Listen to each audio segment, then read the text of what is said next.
Kumusta? Magandang araw. Ako si Reymund. Hello everyone. Good day. I'm Reymund and welcome to my channel. Our lesson for today is how to say welcome in Tagalog. Walang anuman po. Walang anuman po. That means welcome in a more polite way because of the word po. Walang anuman po. Welcome. Maraming salamat po sa pagkain. Maraming salamat po sa pagkain. That means, thank you very much for the food. Maraming salamat po sa pagkain. And that person would reply, walang anuman po. Welcome. Walang anuman po. Maraming salamat po sa pagkain. Walang anuman po. Okay, that's the word. First one, walang anuman po.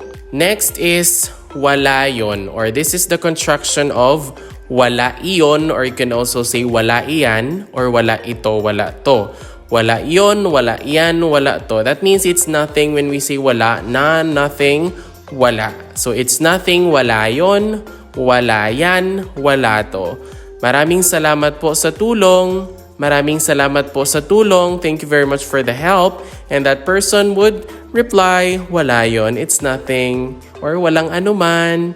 Maliit na bagay. Maliit na bagay. When we say maliit, that's small, and then bagay is a thing. So it means it's a small thing or no biggie. Maliit na bagay. Maraming salamat po sa mga aklat. Maraming salamat po sa mga aklat. Thank you very much for the books. And then that person would reply, maliit na bagay. Or might reply, he or she might say, maliit na bagay, it's a small thing or no biggie, or that person can also say walang anuman or wala yon. Next is walang problema. Walang problema. When we say wala, it means none or no. And then a problema is a problem, no problem, walang problema. Maraming salamat po sa tubig. Maraming salamat po sa tubig. Thank you very much for the water.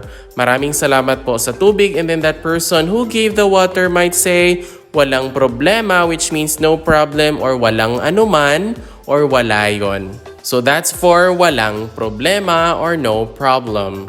Next is masaya akong tulungan ka, or masaya akong makatulong. Masaya akong tulungan ka, that means I'm happy to serve you or to help you. When we say tulong, that's help. So masaya akong tulungan ka, I'm happy to help you. Let us have this example. Someone said, maraming salamat po sa tulong mo. So that person said, thank you very much for your help. Maraming salamat po sa tulong mo. And that person who helped this person who said maraming salamat might reply with, masaya akong tulungan ka, I'm happy to help you. Masaya akong tulungan ka. Or that person might also say, walang anuman, wala yon, or walang problema. So that's for our masaya akong tulungan ka, or masaya akong makatulong sa'yo. Next is okay lang yon. Okay lang yon. That means it's okay, okay lang yan, okay lang to. Okay, ito, iyan, and iyon. Okay lang yon. It's okay. Maraming salamat po sa pagpapahiram mo ng pera sa akin. Maraming salamat po sa pagpapahiram mo ng pera sa akin. So that means thank you very much for lending me money.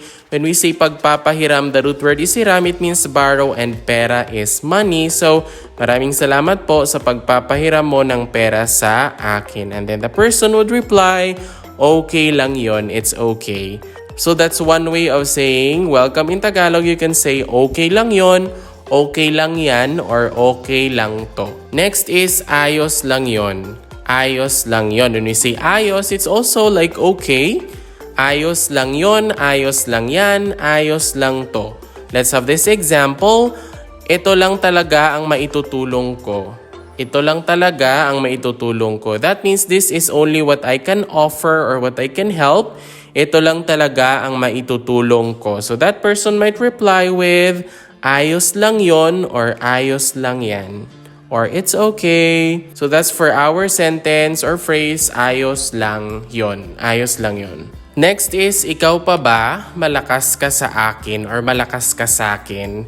This is used when speaking casually with people you are close with.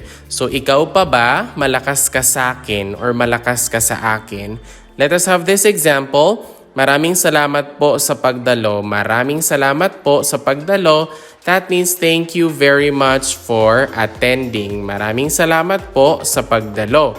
That person might say, ikaw pa ba? Malakas ka sa akin or malakas ka sa akin. Ikaw pa ba? Malakas ka sa akin. So it kinda like translates to, of course, it's you. You're strong in me, or we're close. We're very close friends. Ikaw pa ba? Malakas ka sa akin. So that's all for our lesson for today, which is all about how to say welcome in Tagalog.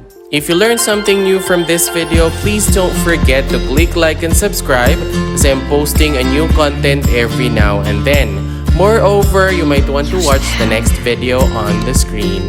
Once again, maraming salamat, paalam at ingat. Thank you very much, goodbye, and take care.